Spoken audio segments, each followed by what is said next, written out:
Hello.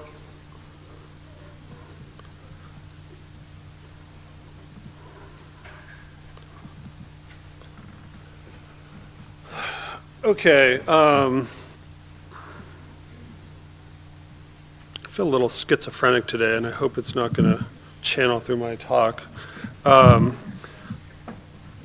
I was trying to think about objects in relationship to tonight's panel discussion, my own relationship to objects, but I kept going back to thinking about guilt and photography, and maybe that's more about myself, but I really don't think so in a way. So I'm going to try and tie together my kind of current thinking about photography and guilt, I guess, or intentions and desire, if I can, through this Gerhard Richter painting, thinking that talking about the Richter painting is maybe easier than talking about my own intentions. So I thought that the Richter painting, which was one of his early paintings, beginning of his career, kind of clearly illustrated, maybe not illustrated, that doesn't seem like a nice word for an art object, but maybe reflected this tension between depiction and abstraction. Here he's painting a modernist table that was a photograph from a design magazine, and we have this kind of hand or presence of the artist kind of wiping it out. So the picture I like so much is really about this tension between a piece of art being self-reflective and a depictive act on one side. And I really think it's that kind of depictive act that allows one to hide one's intentions. This is particularly more apt to photography because within photography we don't often see the kind of register of the hand. That, and then maybe this photograph by Carlton Watkins is something about something else that resonates with me, is that photography in a sense provides the experience of kind of being inside oneself and outside oneself at the same time. And when you're looking at a photograph, you're looking as if you're looking through someone else's body. So kind of bodily interaction with the world, or a scopic interaction with the world. So I guess I'm always thinking about those two things. The first body of work I thought I would show was made a few years ago. It's called Marks of Indifference, which is, it's a title that I took from a Jeff Wall essay that's about kind of photography and conceptual art. And I guess I had somewhat a kind of conflicted relationship to that essay. Maybe I have a conflicted relationship to Jeff Wall. But that I tried to take on a few things that the essay was somewhat about, but perhaps more so just liking the title of the piece, Marks of Indifference, and maybe how that title related both to Jeff Wall's essay and my own thinking. But so the photographs are meant to oscillate between marks of indifference as actually a subject of society or a subject that's being photographed, and maybe marks of indifference as a way of making images, et cetera. So kind of the tension between the two is really what I was interested in. So they're all titled Marks of Indifference number 1. This one's called Shelf. This one's called Sidewalk. So like here I didn't see the subject as being really about marks of indifference, but I was trying to, I had like a view camera that I would go around and set on the ground and try and make pictures without looking through the camera. And I thought, well, maybe if I was a little bit indifferent in the way I was using the camera, that might register in some way through the photograph. So I would kind of know, I'd mark these things on my camera like, okay, the subject's like 1.5 feet away, and then I wanted the focus kind of right, so I put the focus preset, and I would just drive around with the camera in the front seat, sitting next to me, and just stop, make pictures at different places.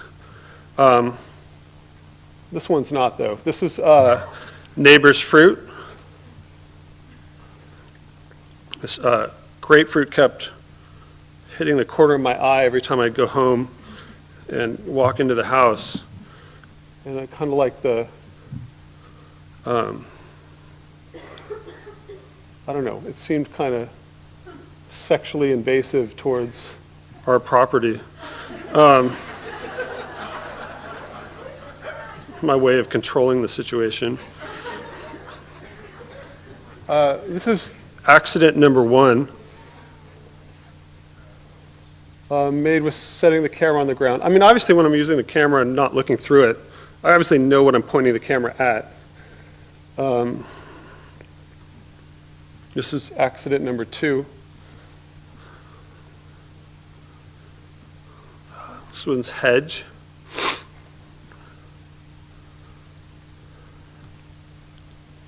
Morgan Stanley, obviously. I thought this one resonated a few years ago, but to me it resonates even more so now. This one's Limp Flowers.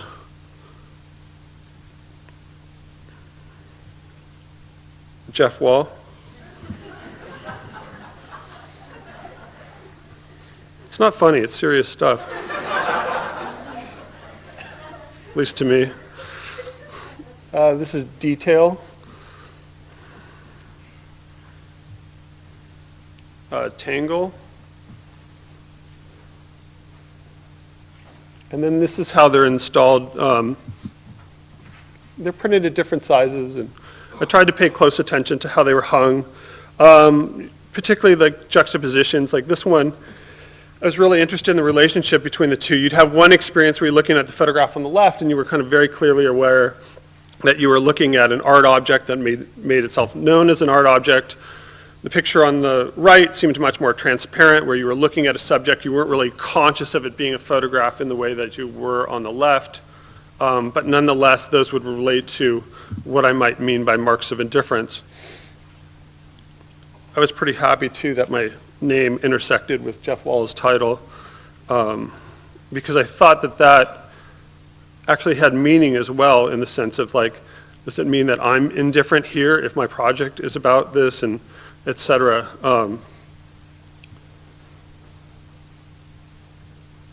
The more recent work was a series of photographs or body work called Disavow. When my gallery had asked me to curate a show of photographs, I was very happy to do so, but only on consideration that I could juxtapose historical work with kind of contemporary work. So I quickly started contacting places where I could, the hardest part would be to get to the historical pieces to get them in time for the show. So I contacted the LA County Museum of Art, and I said, can I get a Weston, for my show, and this gallery in Chelsea, and, they would just laugh at me. Like, you can't get a piece a month later, and there's all these environmental reports. As I'm sure, Mia, you're talking about a show in 2012. 2 months later is impossible.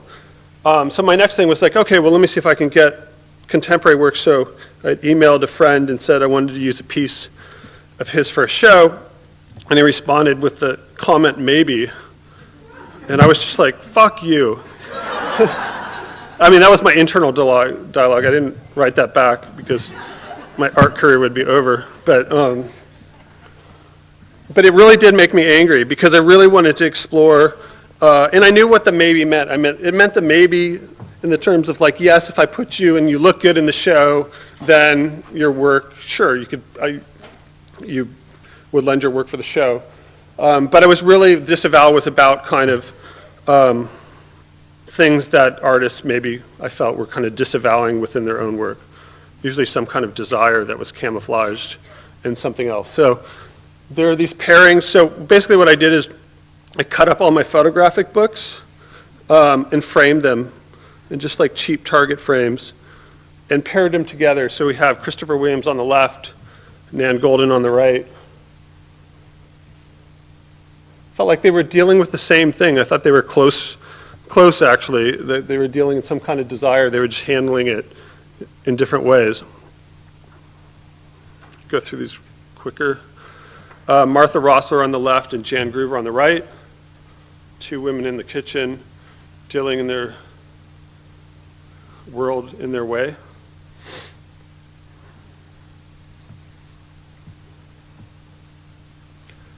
Sharon Lockhart on the left and Charlie White on the right.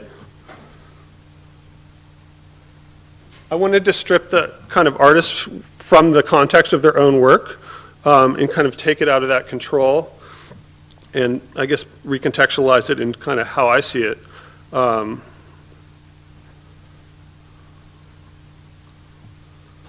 This is Jillian Waring. She's by herself. There's a kind of mother figure in the show, and there's a father figure as well. So on the wall, I was interested in the relationship between the two pictures, but also interested in the relationships on the wall. So Jillian Waring plays this kind of bad mother in a sense that I thought she was the kind of one who caused all these problems with Christopher Williams and Nan Golden and Martha Rossler, that she was taking the hit. But there are a lot of women in the show and a few men. And the men are the weak characters, as you'll see. But Christopher Williams on the left, photographing a woman for the cover of Art Forum, or for his show, which was on the cover of Art Forum, and Doris Ullman photographing in 1908 of a woman reading. Carlton Watkins and Robert Adams, Roger Fenton and Charlie Ray. And the relationships were meant to be different from picture to picture. Like I don't have the slightest idea what these two pictures next to each other might mean, but I don't know, it seemed to mean something. So that's a different wall. I thought Kathy Opie and Richard Prince would make a nice couple.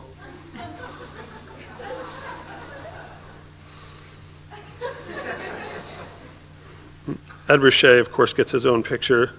This piece, Brave Men Run in My Family. And then Roe Etheridge on the left and Edward Weston on the right. I was thinking maybe Roe wanted to make the picture on the right, but with today's kind of climate, he couldn't, so he would make the picture on the left. And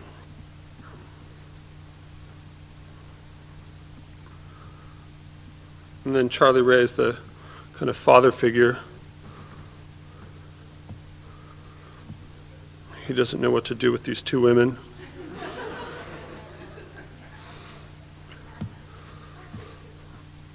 This one I always get confused. I'm sure I have it backwards, but I think it's Sherry Levine on the left, Walker Evans in the middle, and Thomas Roof on the right. I thought if Walker Evans and Sherry Levine had a kid, it would be Thomas Roof.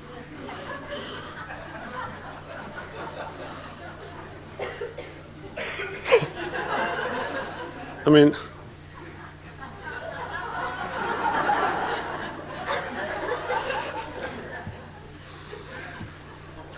and then Larry Sultan, I'm skipping a lot of pictures from the show, but this is the last one that I'll show tonight. Larry Sultan photographing his mother on the left in the series Pictures from Home, and then photographing a woman on a porn set in his Pictures from the Valley.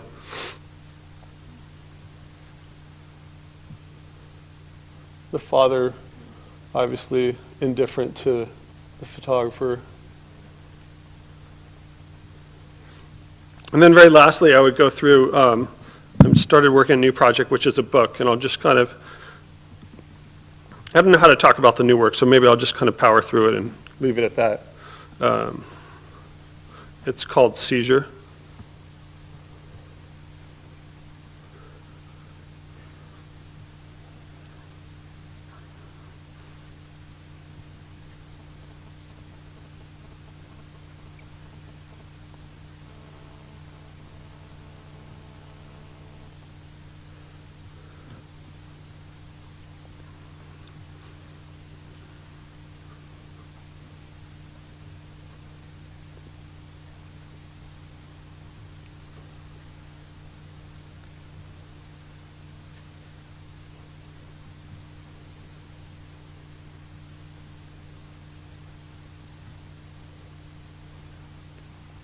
This one's Worker's Car Closer.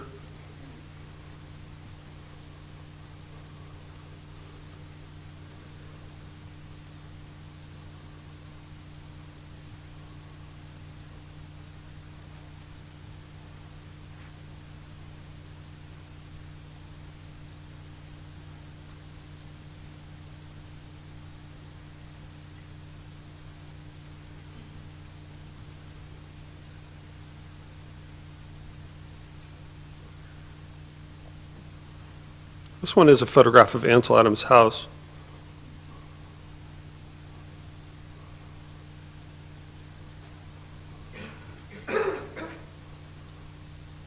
There's a shadow from Elliot Porter's house.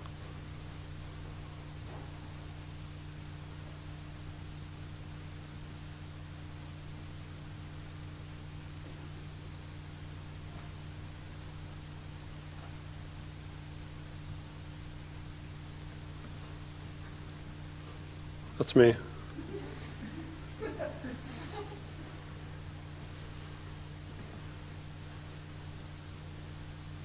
That's me thinking about her.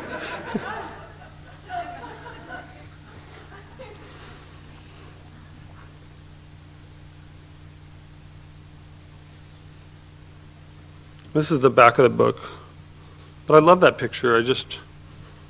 She's trying to put her house together, but she's not really looking at the nail, kind of terrified. I don't know, it seemed to resonate. I think that's it.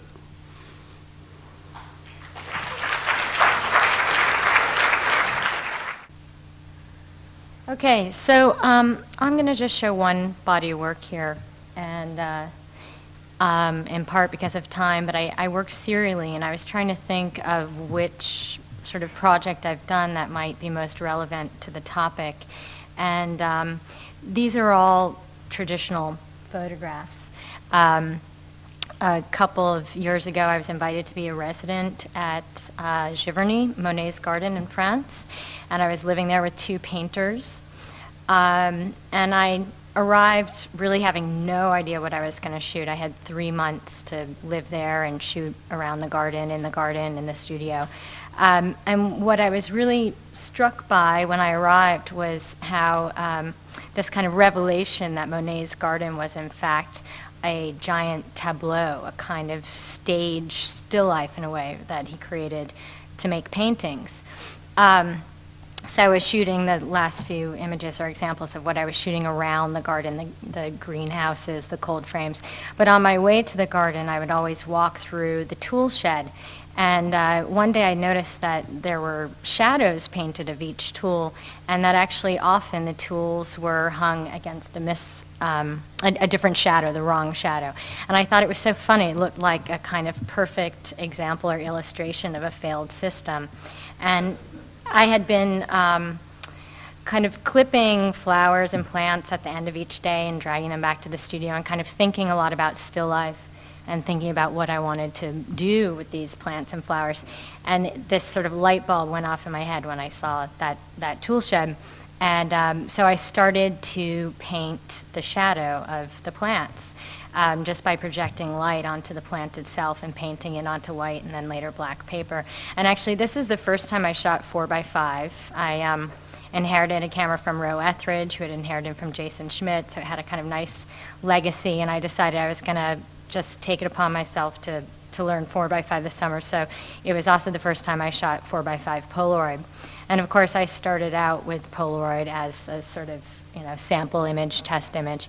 But I quickly fell in love with the medium itself. In part, the sort of etched quality that the Polaroid has, the sort of imperfections that happen when the emulsion wears off, the sort of discolorations.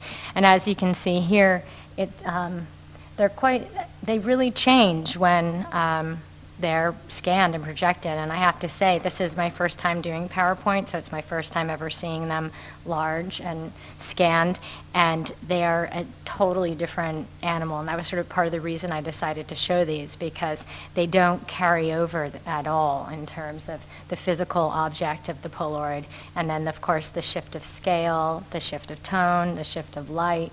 The other thing I found was that the scanner ends up reading a lot of scratches and miscolorations that I hadn't seen previously. So this is a good example. Well, it shows up more on the screen on the computer, but where there are kind of mutations that happen on the surface that I see once it's scanned as opposed to the object. And I had started out just photographing plants and flowers and thinking a lot about Karl Blossfeldt and a kind of bastardized version of Blossfeldt through this documentation. But eventually I branched out into different forms of still life and looking at fruit still lifes and kind of completing the picture in a sense with a shadow. Sometimes a shadow of the object, but then also sometimes, of a picture or something that actually hadn't existed in the picture plane at all.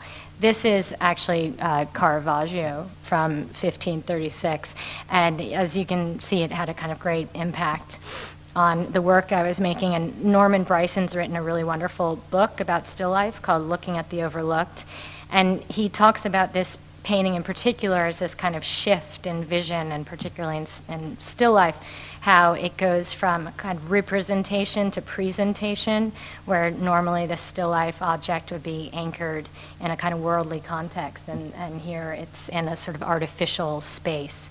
So you can see this kind of direct relationship. This is a good example of where I've placed the fruit in the foreground, but then painted a bottle for the background. So for me, it kind of became about this gap in perception and really about misrepresentation. Wow, they really look different and kind of crappy up there.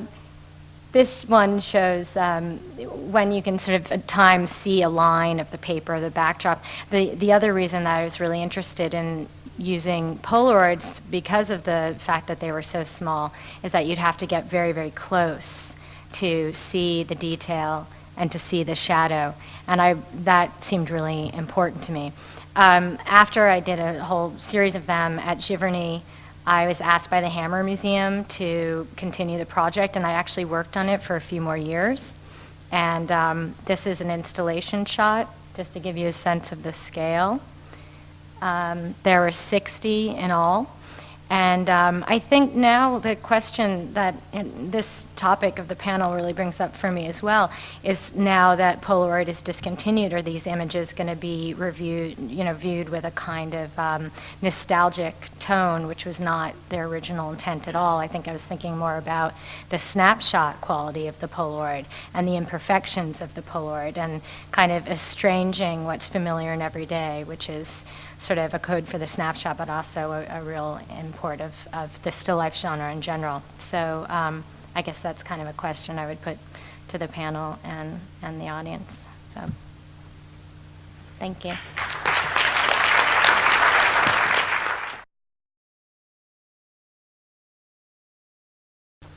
When most of us think about how digital photography has changed the medium, the first thing that comes to mind is Photoshop, and the ease with which photographs can be digitally manipulated. I'm going to just talk a little bit about this. It's, I think, related to the question of the dematerialization of the photograph, which of course we'll discuss that more later. So anyway, this is a recent example of a photograph that was circulated by email right after Sarah Palin was nominated, and I got it in an email, and really, I assumed that it was real, because she is a kind of a gun-toting beauty queen. But then, within a few hours, really, it turned out that it was in fact a hoax. It was Sarah Palin's head photoshopped onto the body of this woman in Georgia. And both of the original images were downloaded from Flickr. So someone just, put the two together. And this is typically what people think of when they think of Photoshop, and of how it's changed the medium and its relationship to truth. But this kind of thing has been going on for many, many years before Photoshop was ever invented. Another political example, this is a portrait of Abraham Lincoln. It was actually made right after the Civil War, after Lincoln's death, so it's a posthumous photograph of him. This was doctored pre-digitally Lincoln's head was pasted onto the body of the Southern politician John Calhoun, who incidentally was very pro-slavery and pro-everything that Lincoln was against. So it was Calhoun's body. Then this picture of Lincoln's head by Matthew Brady, but flopped so that it fit the body, which you might also recognize from the old $5 bill. So it's been happening for a long time. Here's another example of digital manipulation. You've probably all seen this photograph of the Iranian missile launch from July of last year, 2008. There was one of the missiles apparently didn't launch, and so in the picture that they released to the press, they added in a missile, again through Photoshop, just by basically cutting and pasting, taking some of the smoke stream from one of the others and adding it in.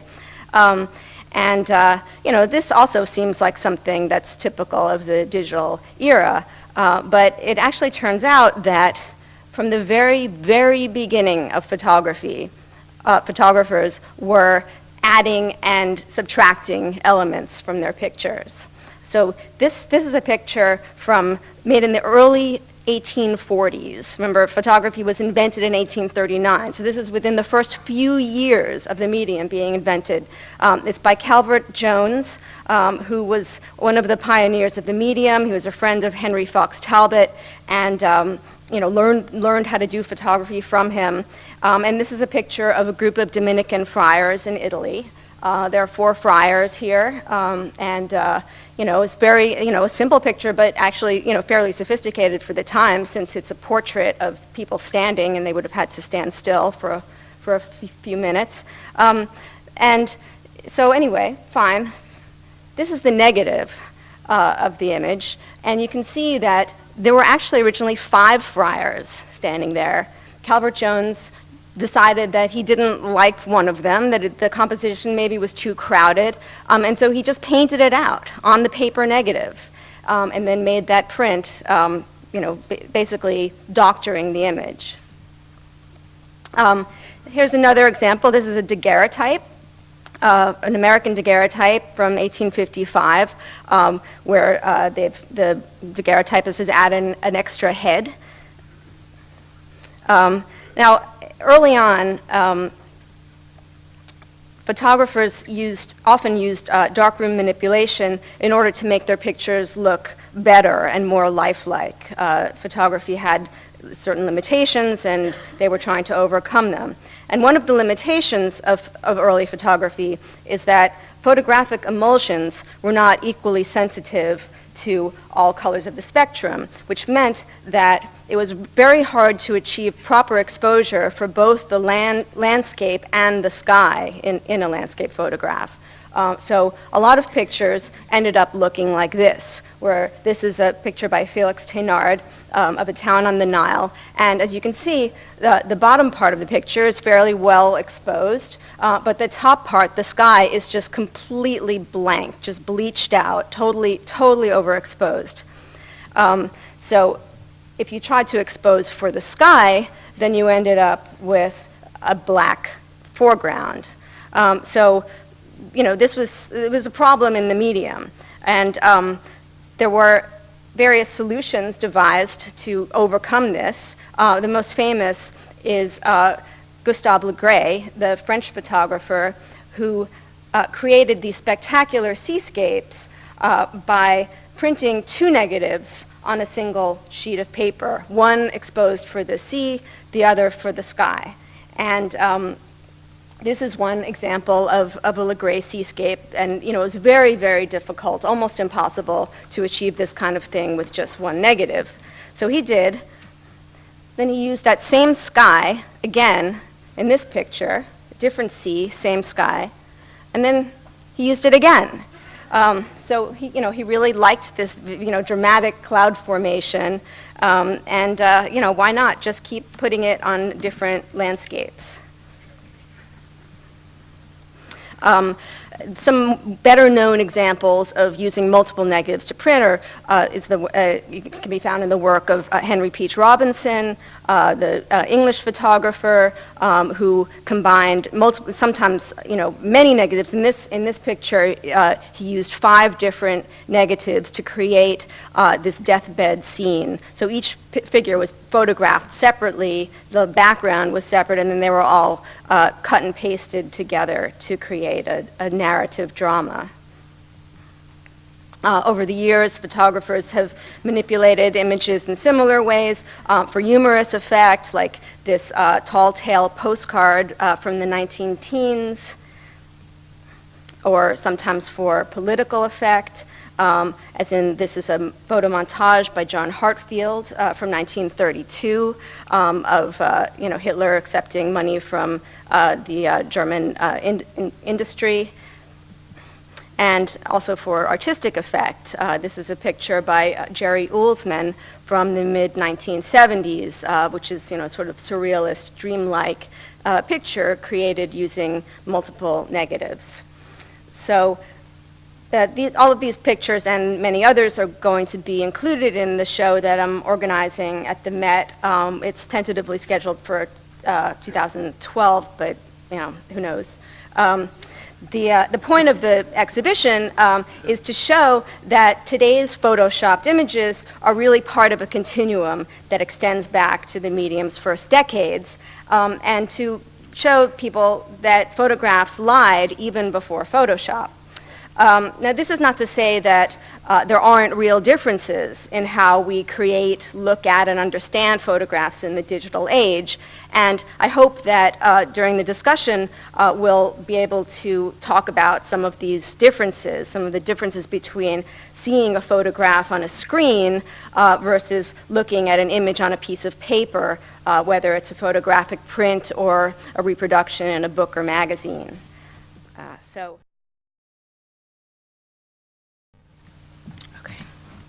Thank you. Let's start here.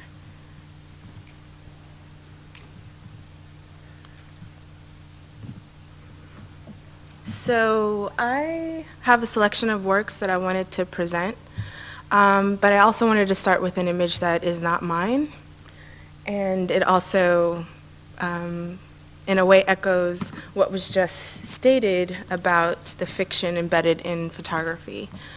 But for me, I will start.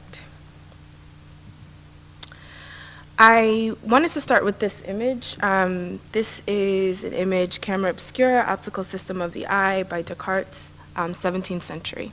And I start with this as a counterpoint.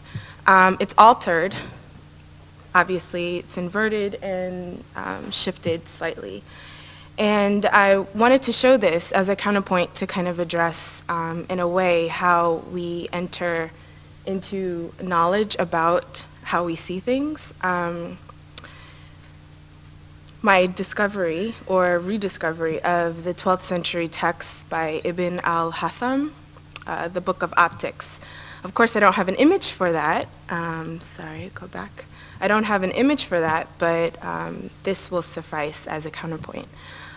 His text, the Book of Optics, discussed a unified theory of light, reflection, refraction, and explored the nature of the eye in depth, and created an understanding of how the eye receives light, all of which make rather avert the connections to the camera obscura, obviously, which came much later.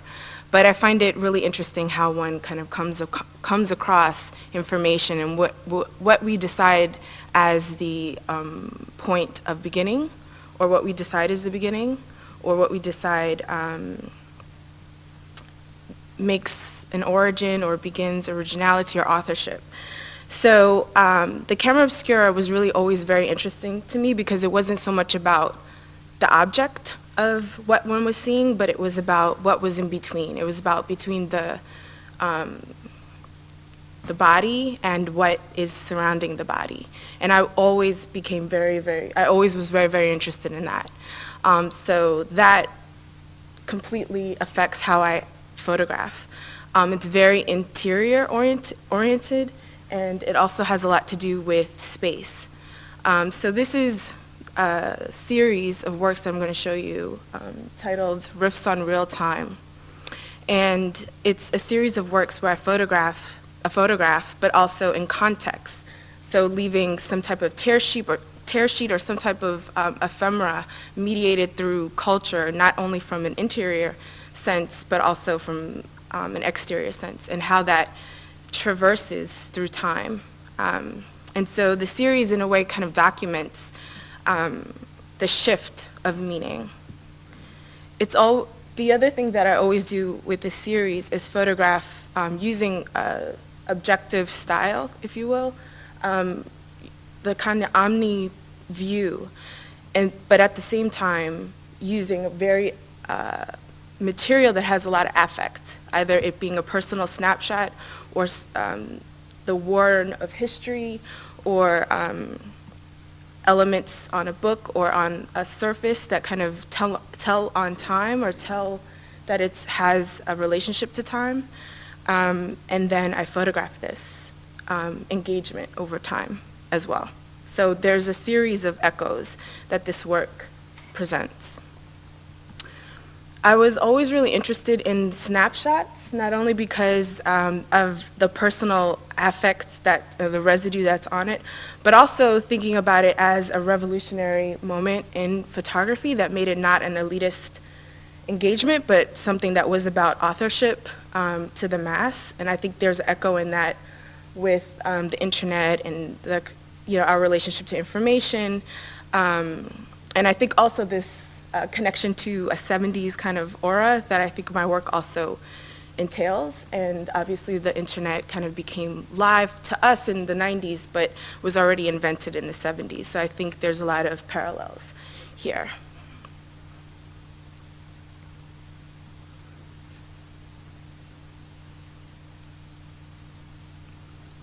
I don't use Photoshop, and I always shoot with natural light.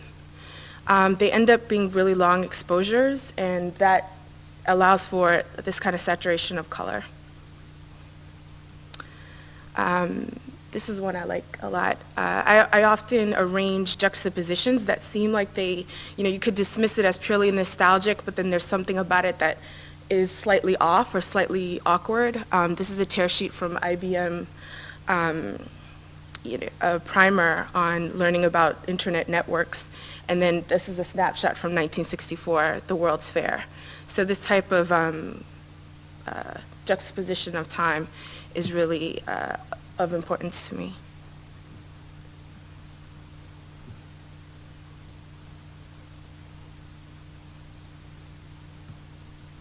So this kind of comes back to the original image that I showed, which was this drawing of our relationship, the eye's relationship to what it sees or what one perceives to see.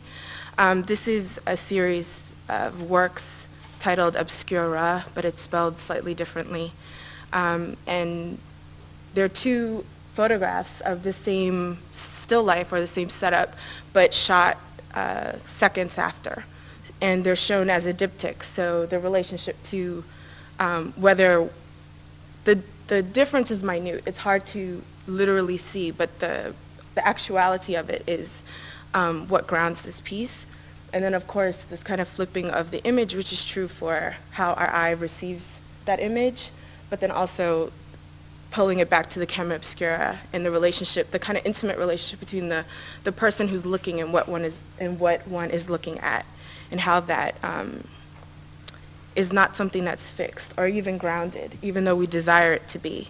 And I think this also kind of connects, or does connect to, this notion that photography always has to truth.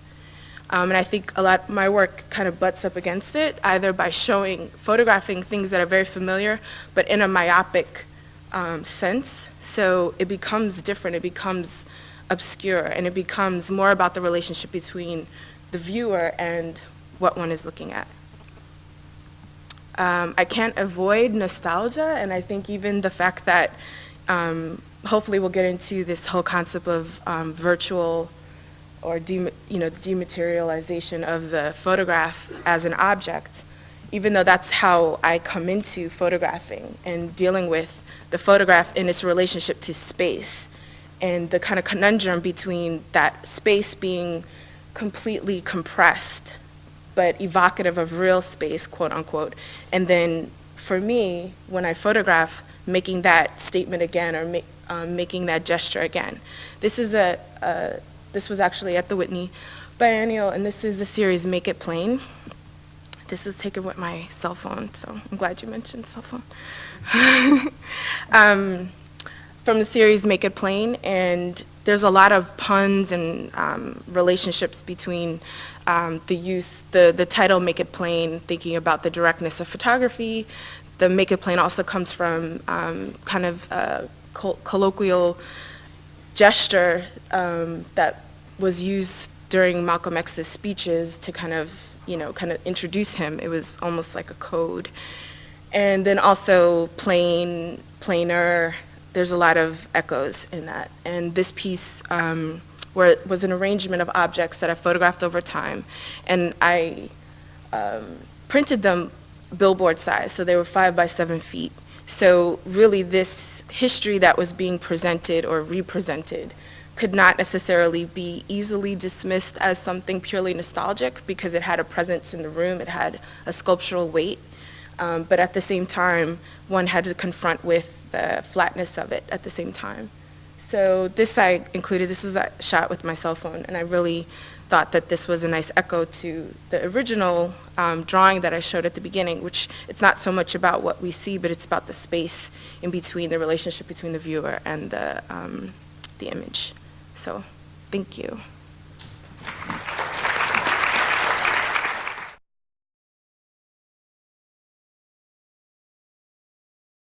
So I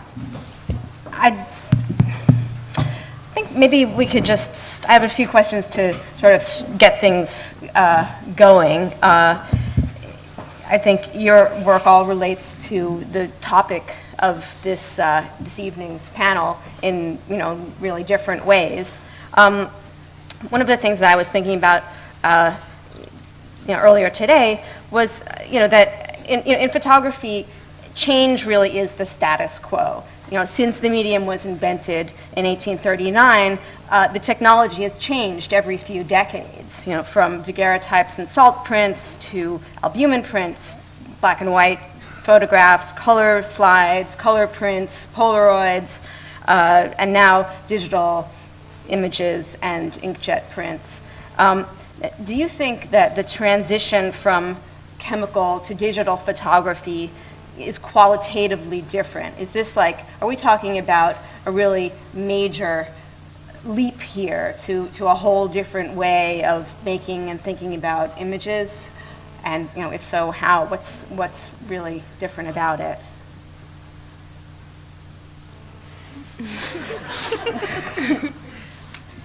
Well, I could start, I guess, in order. I think for me, the position that I take is not so much thinking about it in terms of following technology, because I think at the end of the day, it has a lot to do with our relationship to how we see things, period. And that informs what we do with whatever the technology is. Of course, there is a difference between a printed photograph, as was mentioned earlier. I don't fetishize in that way, me personally, but I am really interested in how our relationship to a virtual image, either being bombarded with the screen or bombarded with how we, I guess, process frames constantly on a daily basis, either through how film is projected or the television screen, or now obviously the computer screen, how that then internalizes and affects how we perceive. And I can't necessarily put, I guess, quantify that. I do not take that position, to strive to do that. But I don't live out of context. I'm in context. So I have to respond to the world that I am presented with. So. I think for me, speaking on a kind of practical level, I think before I used to, taken photographs with like an 8x10 camera and been fairly fetishistic about how those images might look, even though I printed them digitally. But what's been more of a change for me is just in a sense getting a digital camera, where it's just the kind of transmission between like making work and thinking about work is so much faster. Before, like, you know, I maybe worked for like a year and a half on like 10 pictures.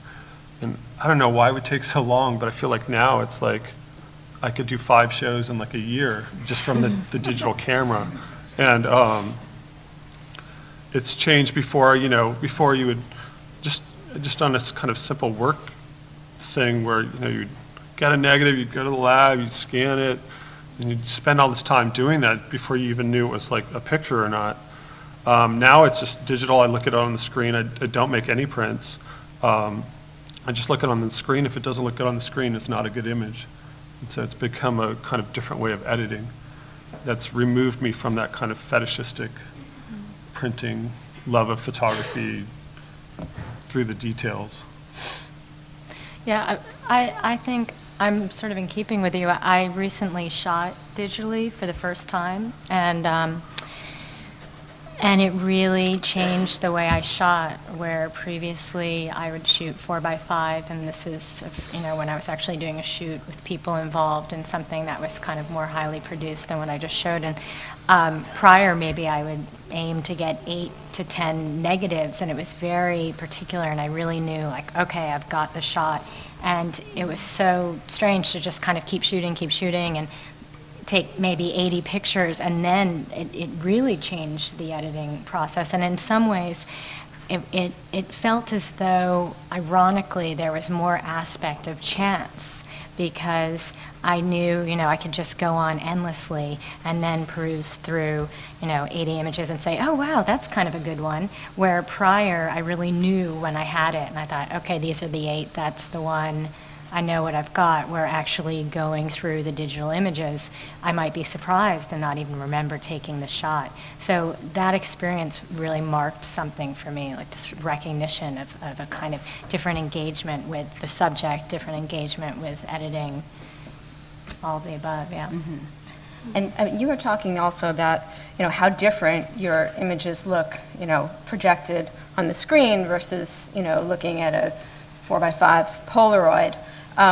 You know, how do you all feel like your image changes from the way it looks on a screen versus the way it looks on a piece of paper or plastic, whatever the substrate is? I mean, you know, just in specific ways, you know, what in both specific and more general ways, you know, how does that change the image itself? Well, I think it changes your control in a radical way. I mean, particularly in terms of scale, right? So when you send a JPEG out into the world, someone can shrink it, someone can blow it up. It obviously can only go as big as the computer screen. So right then and there's a whole new set of conditions of which are beyond your intention for the image. I find, particularly with the Polaroid, I mean, and that was sort of the one Polaroid project I did, that, you know, they become something radically different, as you know, seen tonight for me for the first time on the screen. And you don't have the relationship to surface, which is very important. And again, size, the imperfections, again, look different. So I think in that regard, it's almost like I feel that I need to be more particular about what I sort of would allow to be on a, you know, web stream or not, because I wouldn't want the Polaroids necessarily to be seen like that. Anyone else? I think for me, context becomes, I mean, it's embedded in how I photograph. So it's almost trying to stop that is almost counterintuitive for me. So a lot of the work ends up being really reflexive and responsive to how we process images now, you know, very quickly, very rapidly, but the context is always shifting.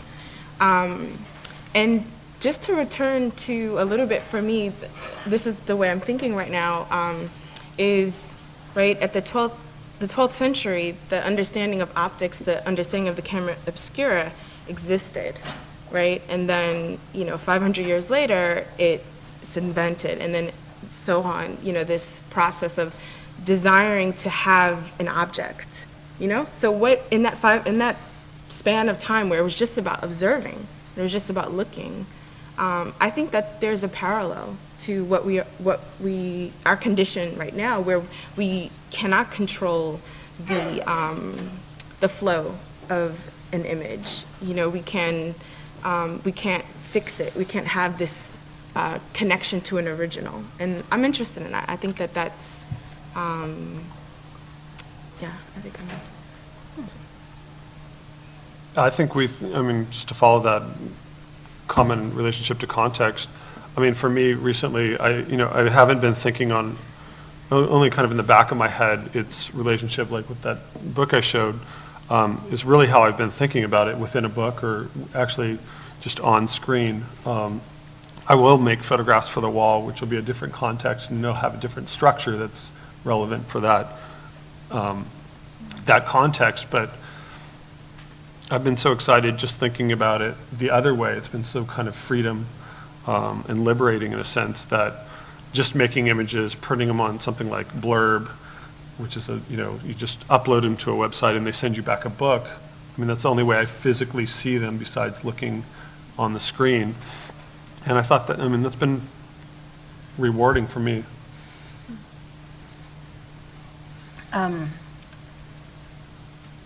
Do you think that certain kinds of images look better on the screen than they do printed, or vice versa? Depends what kind of monitor you have. Yeah, that is. I think that's a way that actually, there is a certain loss of control, especially for artists, in the sort of the predominant way of viewing images being the screen, because you don't have control over the contrast and the color balance and the scale and the speed at which someone looks at things. It seems like that's, in terms of what we lose and what we gain, in this process of dematerializing the photograph, there are certain things that artists in particular might be losing in terms of their control. Yeah, I think to me you lose a lot. That's why I'm not interested in being kind of fetishistic about the print. Maybe it's because it's outside of my control. I don't know, or just a different way of thinking about images. I can't help thinking about the whole kind of Kindle thing with books and images. I don't know, one of my relatives got a Kindle for Christmas, and it didn't look very fun to hold and read and et cetera, but I'm sure they're going to get better as soon as like Mac gets a hold of one, they'll make it pretty. But I can't imagine in the future that you would be looking at a digital screen like in a frame that would probably, it'd be so thin, and slap a mat on it with some glass and it'll look exactly like the print or better. It seems like that's bound to happen. I don't know how fast, but so Yeah. I guess. There are some differences, just physical differences. A monitor glows, whereas a print reflects light. So there's just when you're talking about a medium that's all about light, the fact that the way that the image is illuminated is so different. Seems like a fairly big thing, and in terms of how images look. And another thing, a difference that I think is interesting is that every photograph creates the illusion of a window onto the world. Whenever you look at a photograph, you're kind of looking through it, and into the world that's depicted there. Because of the verticality of a computer screen and just the whole way that we conceive of it as a window, even with Microsoft calling its program Windows, I think that intensifies the illusion of photographs. It sort of intensifies the transparency of photographs. You get much less of a sense of it being a flat image when you're looking at a picture on a screen versus on a piece of paper, even when the piece of paper is hung up on a wall. I remember thinking about this when I saw the Jeff Wall show. I thought, what, is he this prophetic? Like when he was taking these pictures, even in the early 80s, because I thought, this is how we look at images now. I mean, it definitely had a very similar quality, the backlit, versus how we're seeing things now on the web. So he's someone who looks good. What about if Jeff Wall, if all those, what if MoMA hung that show on plasma screens and you were just looking at the files? Would you like that? Probably not. No? Why not? Well, I don't know. I mean, I had mixed feelings about the show to begin with, but I think I say that again because of scale. I mean, for one, it's obviously contextual again too if it's going to be on a computer screen. But I was just thinking about the sort of the nature of the backlit quality. Would you like it? I don't know. Maybe. I don't like that seam that that's exists. true, But that's if you can true. get a plasma screen, I mean, plasma screen's that big, it's so juicy that it probably would look good. But then it's like the fact that it gets turned off and it like goes into hyperspace, like I don't know if that might bother me. And you could turn the light off of the Duratrans, but it's still there. The image didn't disappear. Right, yeah, no, that's true, actually. The permanence of the image in time is another difference in terms of digital versus paper photography. That the paper photograph is always there, even when you're not looking at it. Right. It's comforting.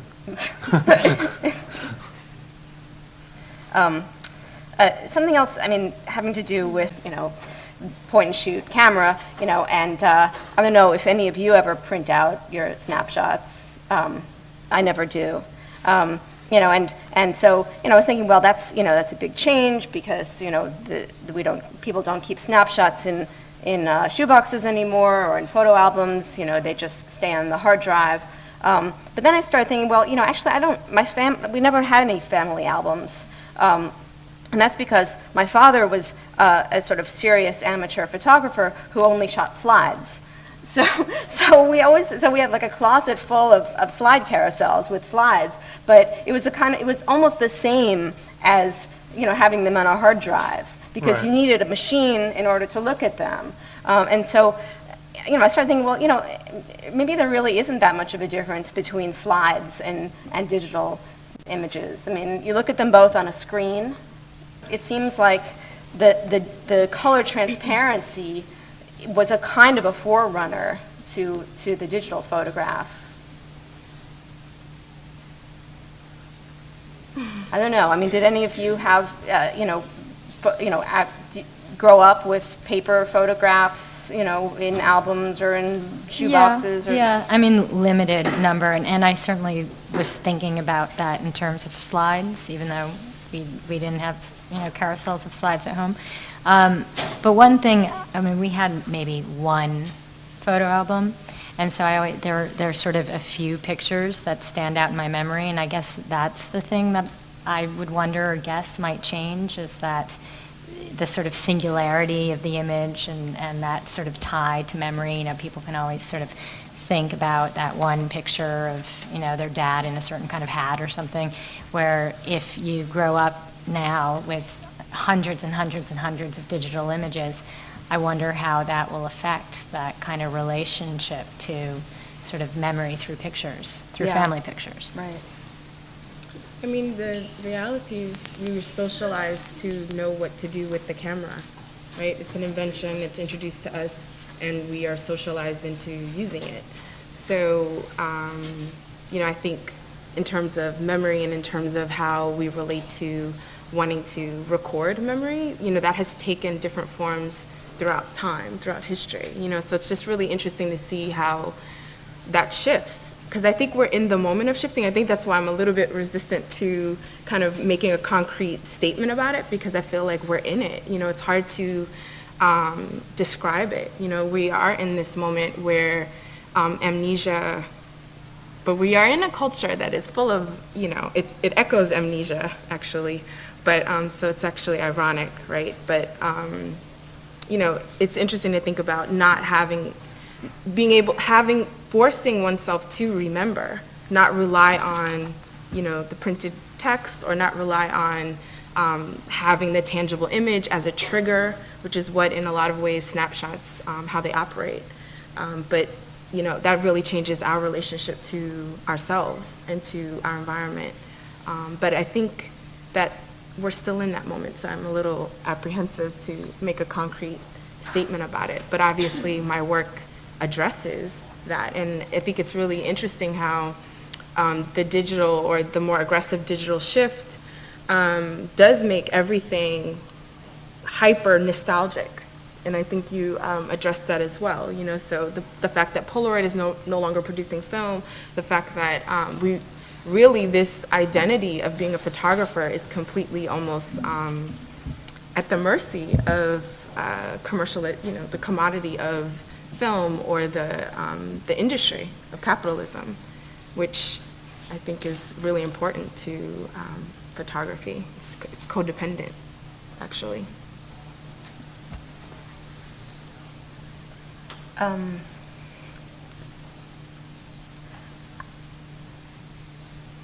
That being said, I mean, there is still, I mean, you all exhibit prints. When you have a show, you know, you show prints. And I mean, would you ever do a project that had a digital destination? Like, for example, like rather than making a print and putting on the wall, or making a book, you know, would you or have any desire to do a project that, you know, started out, you know, within a digital medium and ended up in a digital medium, so that the way that you reach the viewer was through the screen as opposed to through paper? Well, I was asked to do a project for a website called Artfag City, and it was a lot of fun. I mean, I was able to it was just images that inspire me, and I mean, I could do anything I wanted to. So that was great, because it was this real departure from my own work, and I just pulled a lot of images that I was excited about and that had influenced me. And actually, I mean, the web itself has provided a great sort of source of research for me. So it was a way of kind of showing that. But in terms of the way I put my own work, physical work, out in the world, I haven't sort of had any ideas or intentions for sort of virtual shows or anything. But that was a kind of departure for me. And it was sort of liberating, and it certainly, you know, had a whole new and different audience, which was exciting. Yeah, I think that's an important aspect of this shift, is that it really creates new audiences, you know, not only for art, but, you know, for snapshots. I mean, you know, you can look at people's vacation snapshots on Flickr, you know, and that seems like a very new thing. I mean, you know, you don't have to go over to their house and, you know, flip through their family album. You know, you can just sit at home and see their vacation in Hawaii, you know, if you care. Which is the key. I think I would engage in something like that. I mean, it really hasn't been such a pull recently, because I haven't really seen some kind of form that seemed to fit with my ideas at the time. But, you know, maybe if there was a kind of thin screen on the wall, I think the fact that it could go off and on, or switch maybe from one picture to the next, and yeah, I think there's a bunch of ways to create new meaning that might be interesting or compelling, but for me it hasn't been through like a video projector or a TV screen, but I imagine, you know, all kinds of other forms will open up. I think what's interesting to me, I was just watching the Obama thing last night, and the thing that's changed most for me recently is that the image seems to have, I guess I'm tying this to Obama, but an image seems to have meaning in a way that it didn't so much as an artist. Talking about an image per se, whatever form that might take, seems to have more meaning to me at least now than it did 2 years ago, where there's this kind of desire to empty out everything. I feel less desirous to do so. But that's off the topic.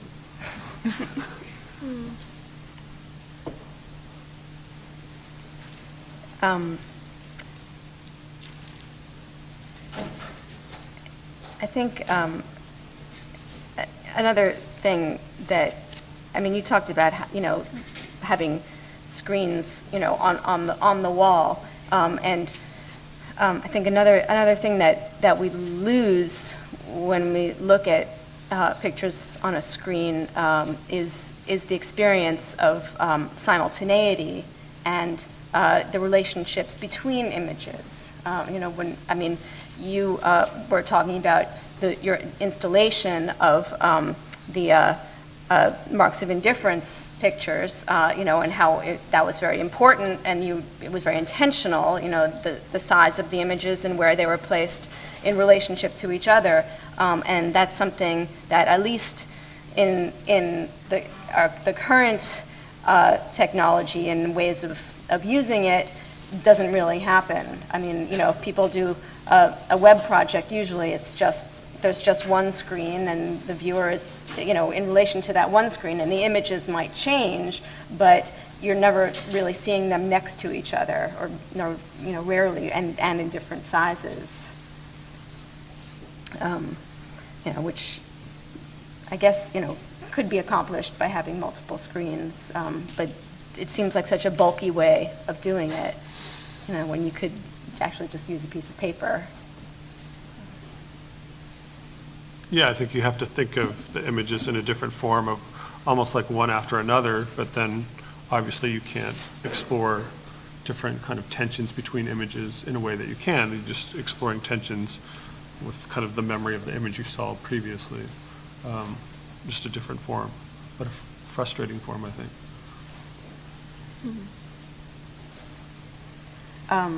And then, there is also, I think, in terms of nostalgia, there is, I think, a lot of us, myself included, still have a kind of nostalgia for some kind of original, some sort of object that is invested with the value of an original. And I have to admit that I missed your disavowal show, the show that was reproductions of images, and part of the reason why I wasn't able to get myself down to Chelsea to see it was because it was reproductions.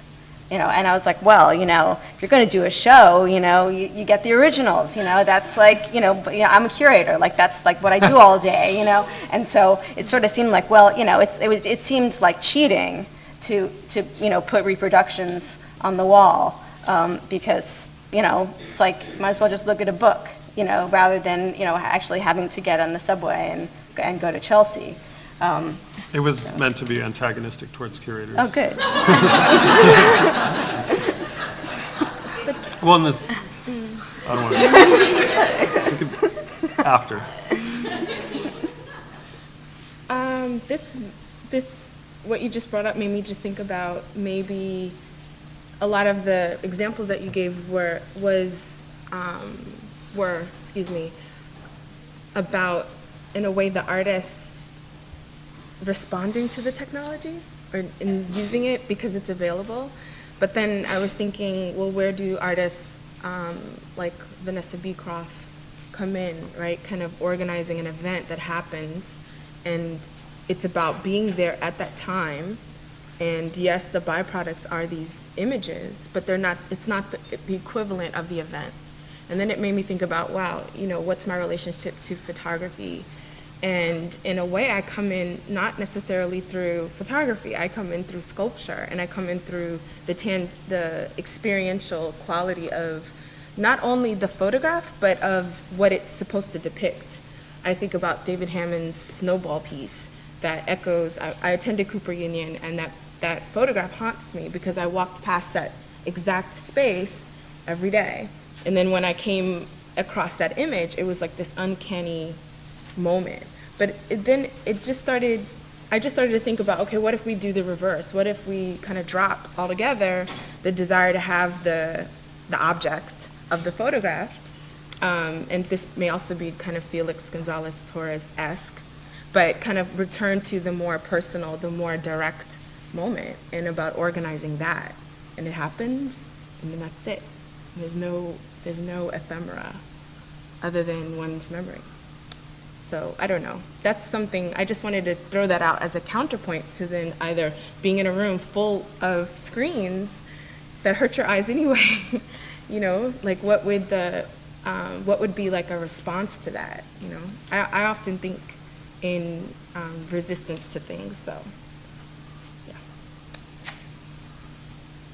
Comment. So in other words, not taking any pictures, just yeah, like what would that mean? You know, I don't know. That's just I'm just putting that out as a response to, okay, what if, you know, the homogeneity of the digital world, right?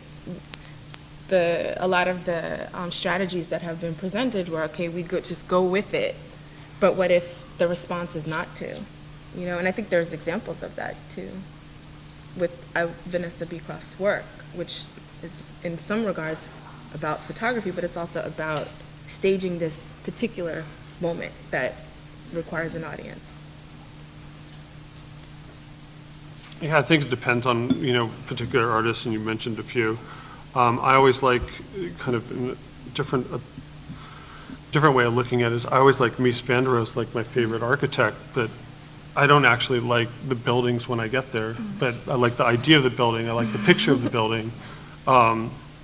They don't seem to work as objects as well as they work as images or ideas, or they seem to be about a desire to live in a certain way. And then when that desire is realized by being in the space of the object, it doesn't work to me.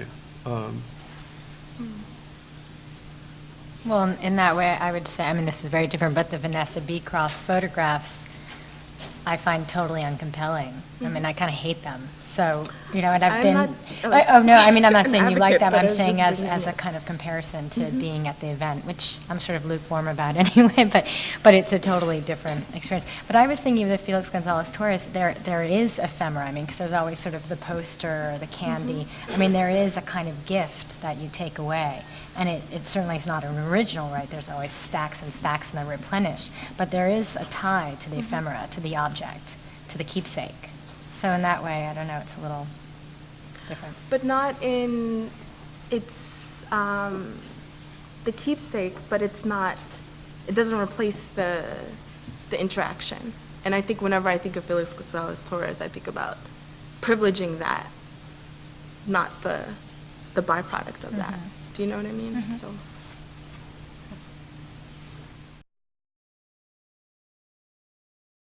As a photography curator, you know, I mean, at this point, you know, museums still do, at least the museum where I work, you know, we are about collecting objects, and you know, we haven't ever yet collected a digital file, although I think that that's definitely on the horizon.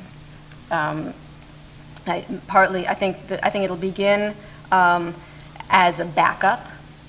You know, when we buy color prints, for example, we always get what we call a reserve print, which is something that we, you know, it's the same exact image, and we put it away in the dark.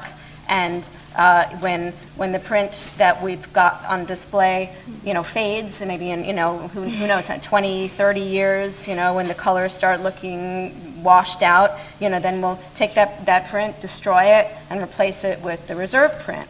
Well, you know, now that people are working digitally, we don't even need the reserve print. We could actually just have a reserve digital file and just print out a whole new image when we're ready to do that. You know, we haven't done that yet. I don't know if other museums have, maybe, but I think that it's imminent. That's going to happen pretty soon. And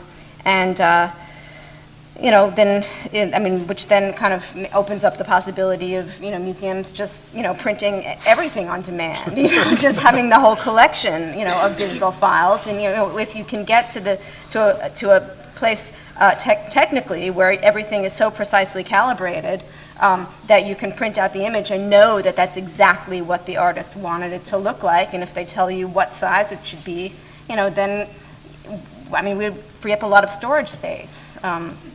Insurance will go down, a lot of things.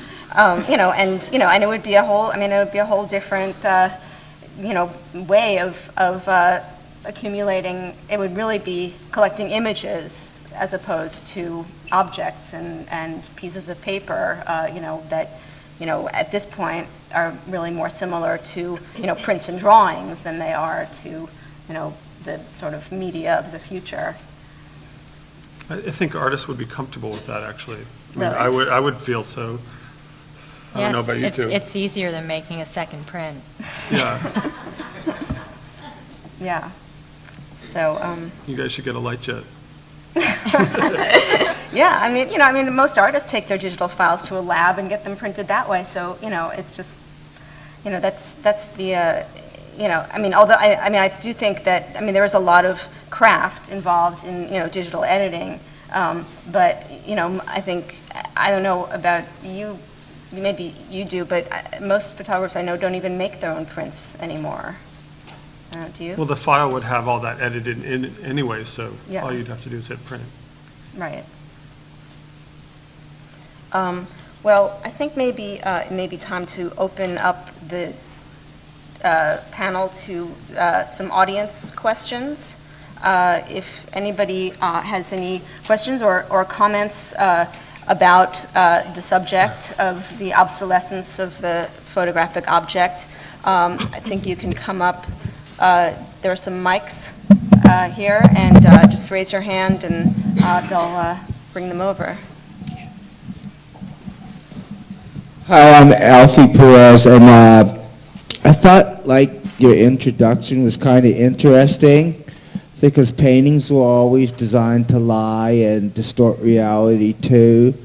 And when photographs first came in, they were attempt to have a more accessible, easier process than painting. So I assumed just like paintings were lying, the early photographers wanted to do some painterly lying. But, so it makes perfect sense to me that, the line was there from the beginning of photography. But what I wanted to go back was to the title of this discussion, which was Obsolescence of Photography as an Object. And my viewpoint is sort of like we're in an environment where physical things are ubiquitous, whether it be clothing, or reproducing sound, or reproducing images. Images are everywhere. So people don't even pay that much attention to the bombardment of everyday images around them. And when you're out in the street, if you notice what grabs your attention, image, it's some new way of presenting an image, usually. For instance, you were talking about whether it makes sense to have prints in the gallery. Well, I'm sure if somebody took an object and actually put the object on the table, and then they surrounded it with different ways to different photographers and filmmakers and videographers and people like that presented or captured or recreated the image, people would come to see. If someone said, well, we're going to have advanced holographic imagery of a new kind, the line would be around the block. I know that 3D came back big again because it was in IMAX, and that was in a way an attempt to get out of the frame and make it more like actual everyday experience. You talked about that screens give off light.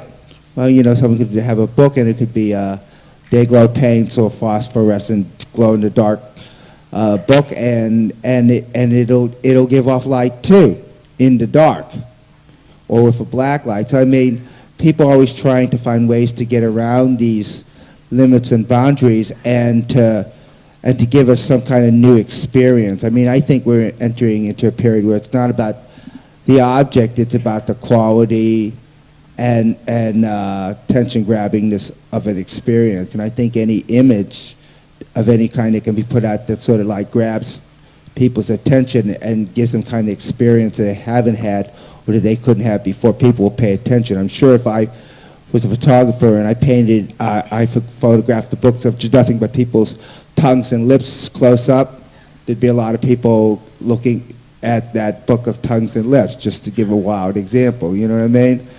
Because nobody has, that I know of anyways, even though there might be one, has a book that's nothing but close-up photographs of tongues and lips. So, you know, people would say, oh, did you see this crazy book? You know, and they'd go out and they'd look at it. I mean, the same thing happened with music. You know, we entered sampling where any sound can be captured and endlessly reproduced electronically. So now we're in the age of experimenting with how we do sampling. Well, I think the same thing's going to happen with, and is happening with images. So I just want your reaction to what I'm throwing out. All right, thanks. Thank you.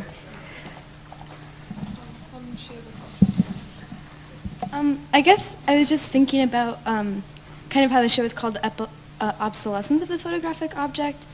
And I was curious about how it seemed when photography came to being that painting got liberated from this like necessity to be like a functional thing. Like we don't have family portraits anymore painted really. That's just kind of like novelty.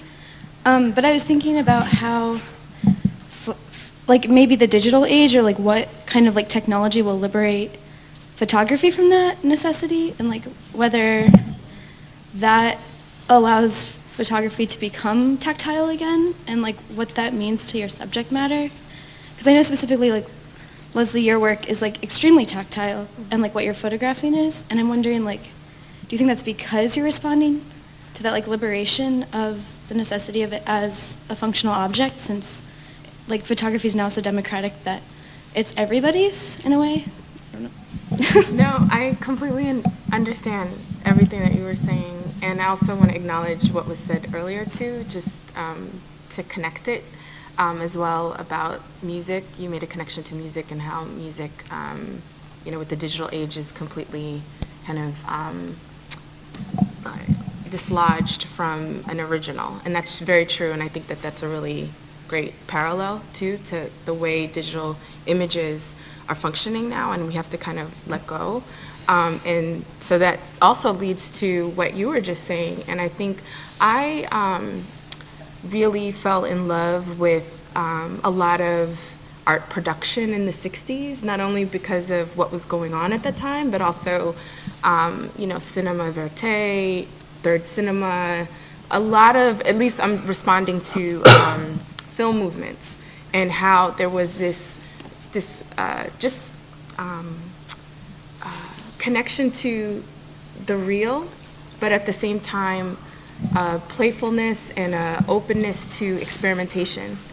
And I really, really, really responded to that.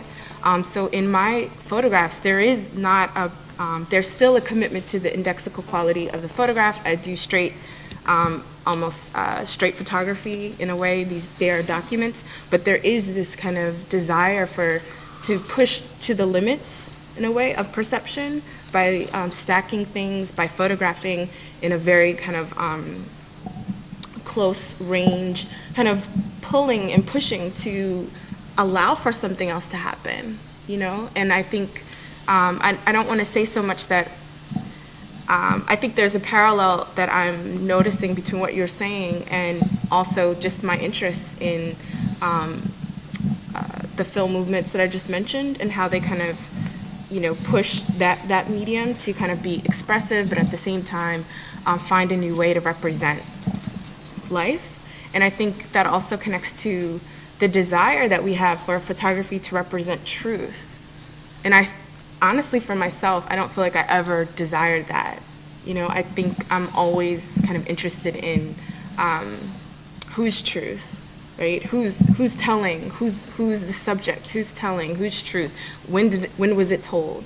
And so that kind of makes at least my enjoyment with photography having a lot to do with shifts, and having a lot to do with working in a series, and also pushing the limits, which also connects to the tactile quality, which you just mentioned as well. And calling to an audience in a more intimate level as well, which kind of, in a lot of ways, reverts back to the senses, which is almost like a very kind of elementary thing, but it's kind of weird now because we're kind of completely we disassociate so easily. So that may make me not a person to completely go into completely a virtual experience, right? But okay, anyway. Thank you. Okay, so I'll be brief. Just quickly I'm sorry. You go next. Am I going now? Oh, okay.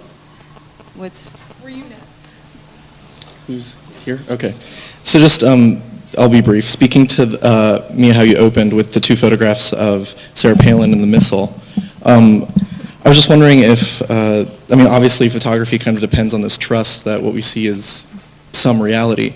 And do you think, or the panels think, that with the pervasiveness of digital, that we're reaching a point where we'll either no longer believe what we see, or we'll just continue to be deluded by it?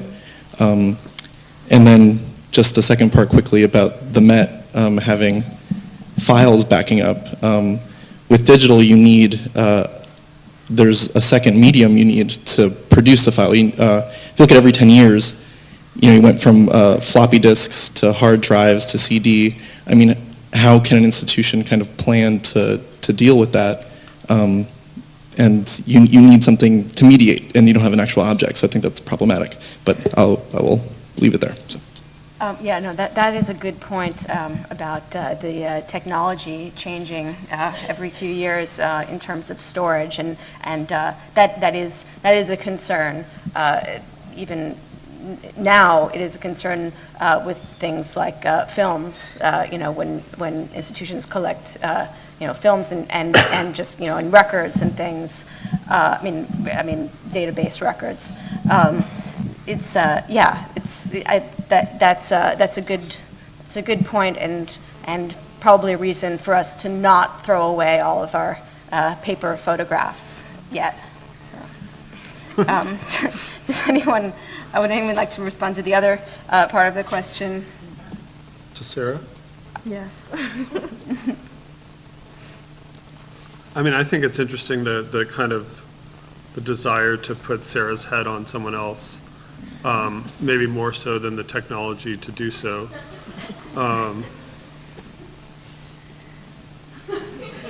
That's usually what I think about.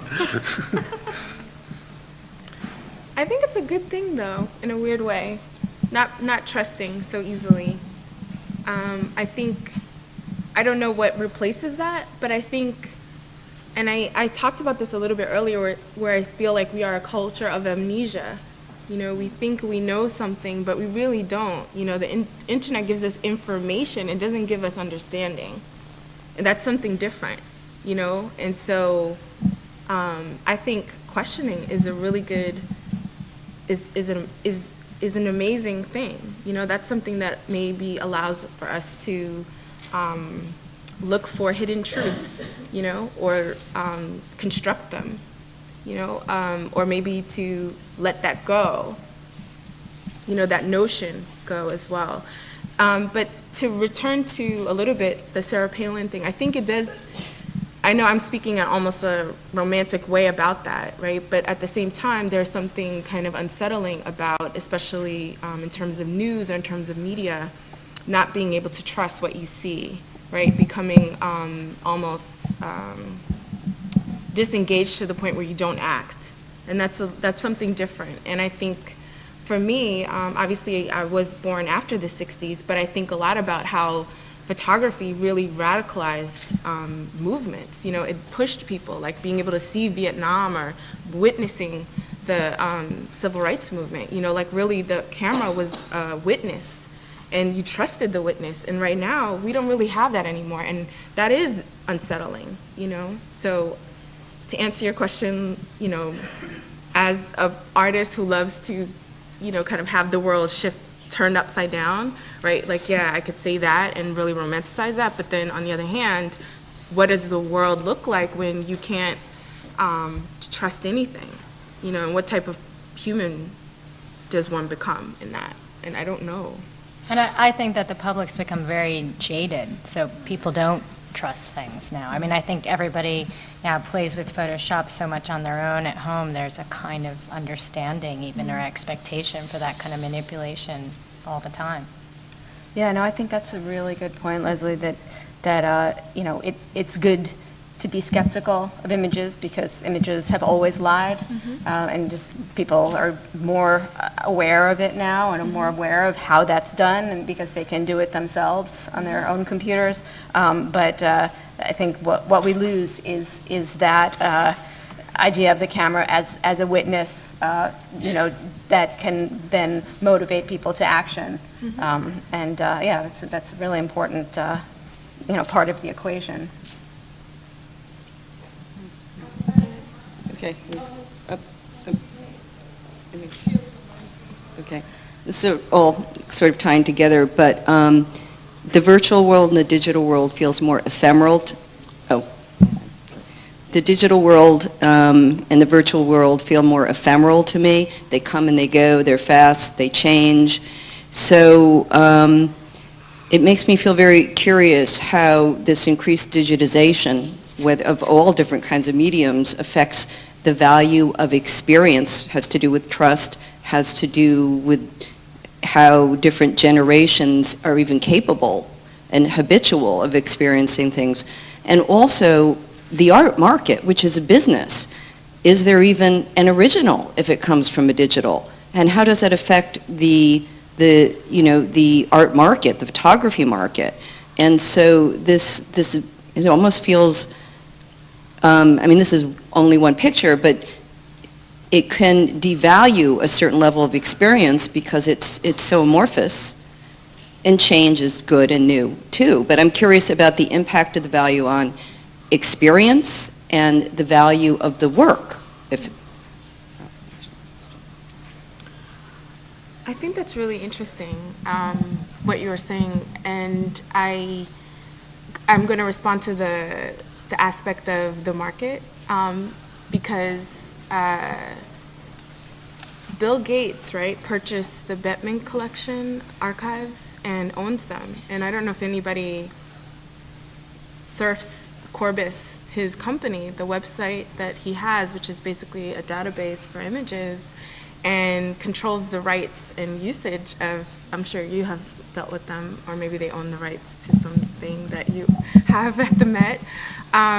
But then the original becomes this kind of hyper commodity, and he invested in that, and is, really shifting how we understand public domain too. And when you go to the site, you could look at images, but if you pull them from the site, they automatically become a GIF file. They become really, really reduced until you pay a certain amount of money to then have the larger file released to you. And so I thought that's a really exemplary, right, to what you're saying about how does one control.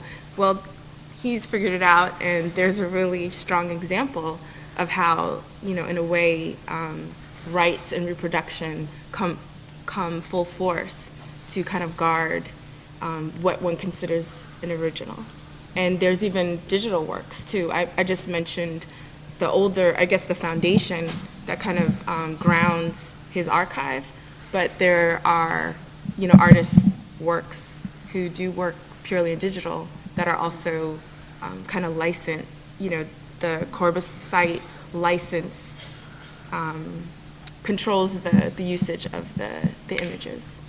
Yeah, I think, it's the control on how many images there are and how many times it can be reproduced and who can reproduce it is something that that is being imposed, from outside, legally, through licensing and, technically through, encoding the image so that it can't, encrypting it so that it can't be downloaded at its full size.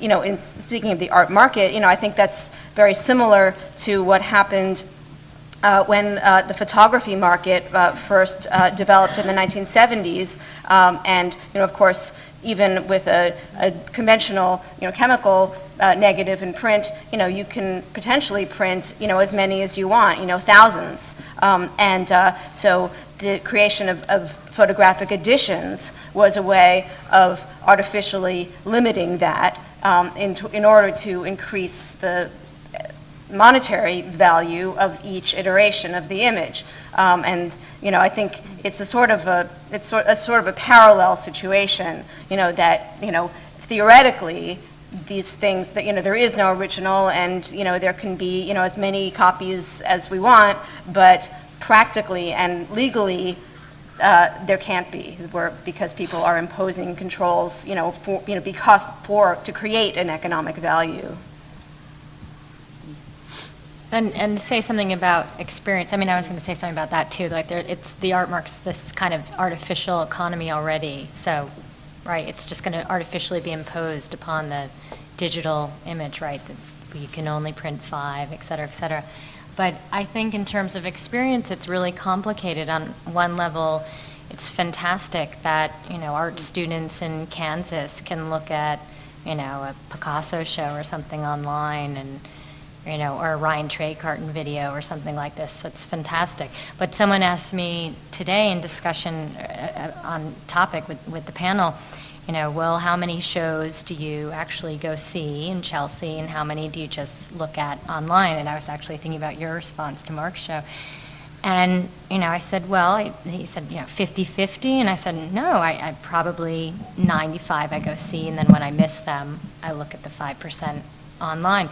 And obviously, experientially, it's entirely different. And I'm not sort of trying to fetishize the object or the experience, but there's just no denying that even looking at, you made a selection of images that you projected, and I had an idea of, okay, you had the Walker Evans and the Sherry Levine and the Thomas Ruff, and it's very funny and blah, blah, blah. But I could only see those 3 at once. Obviously, had I been in the show, I would have been able to kind of do a sort of 360 through it and look at all of the relationships. And that, obviously, in the virtual world is completely gone. So, I think access is fantastic, and that creates this whole other sort of democratic relationship to knowledge. But the experience is obviously radically altered and kind of beyond a certain amount of control. Well, I think that's the one good thing about curated websites is then if you're the artist producing it, you do have a certain amount of control of like which image gets seen first and last. But yeah, to just follow on that really quickly, I hadn't seen very many Jeff Walls. In fact, I don't know if I saw any before the show at the Modern. But I had this very kind of long, that being said, I never saw an original but I've been looking at Jeff Wall for, 15 years. And it's obviously had kind of resonated with me and had meaning outside of seeing the originals. That being said, being at the whole show and being like contained in the show that you were describing was a different experience. But, I would still argue that the images that we don't see, they still have meaning outside of the physical objectness, whether that object is actually a monitor or a book or what have you.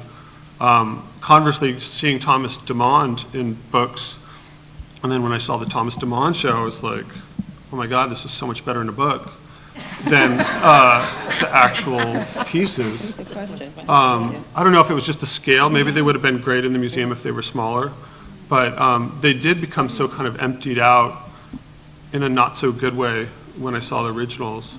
So to me, his work looks best in a book. So I would buy the book.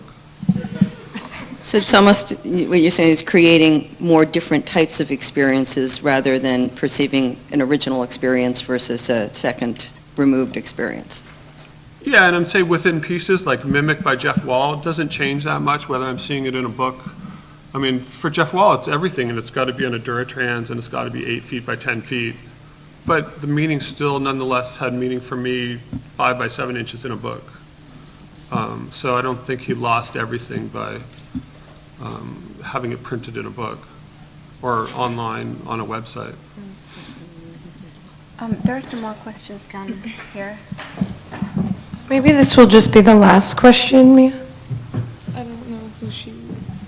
I guess. No, she was waiting for me.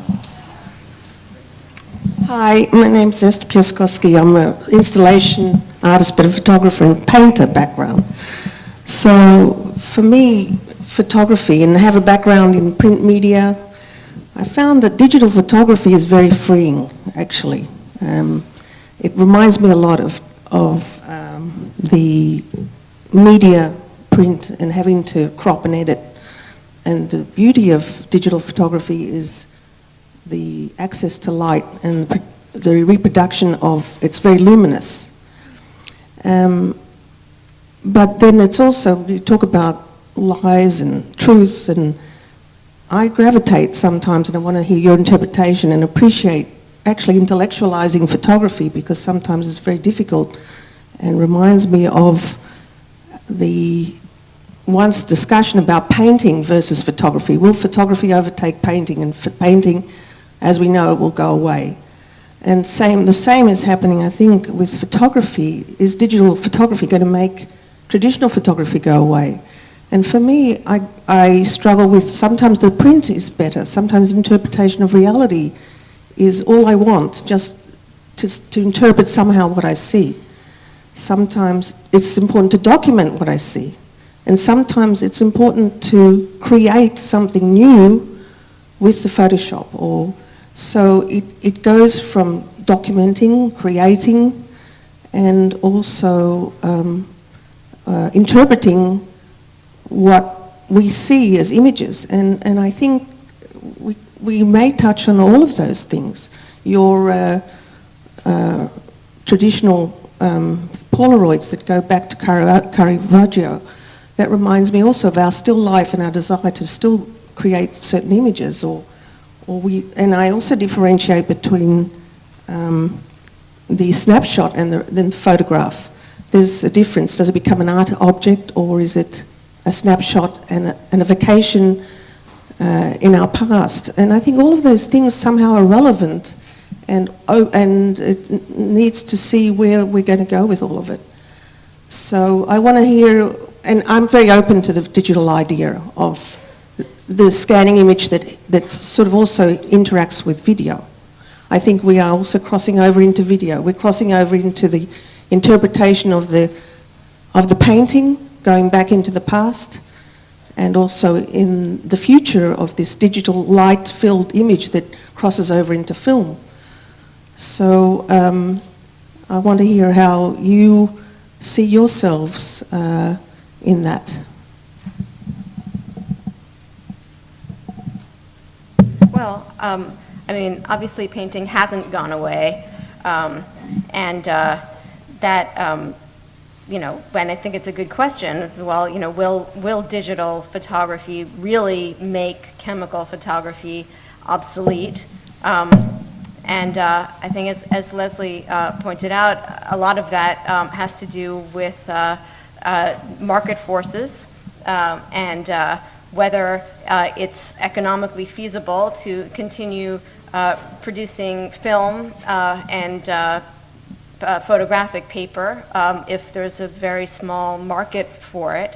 I mean, obviously, in some cases, like Polaroid, there just wasn't enough of a market and they stopped. You know, producing film, you know, is also kind of, you know, requires a lot of specialized equipment, and you know, if it's only professional photographers or artists who are using film, which I think is pretty much the case now, you know, is it going to be worthwhile to keep producing it? You know, maybe not. You know, in which case, then yes, you know, digital photography will sort of wipe out the older medium. But you know, I think it still remains to be seen, you know, whether that's going to happen. Although, you know, people have continued painting, and you know, paint companies, art supply companies still make paint, so you know, there's that precedent. I'll just say something really briefly, because I think for me, this age that we are in has made me really think about what is my connection to photography, and it does really go back to my relationship to seeing and to light, and that's, you know, maybe really purist or something, but I think that's something that's really, really, really important, and that at the end of the day goes back to our eye, returns back to the corporal experience, and that's something that I'm always, or I'm now more, even more so cognitive of, and how it's at play, and how I am as an artist utilizing photography. So. I think, you know, having used a digital camera recently and probably for 5 months, making a lot of work very regularly, at one time during the break, I wanted to make a portrait of a woman, and I thought maybe that the digital camera was a different interaction with the sitter than I wanted.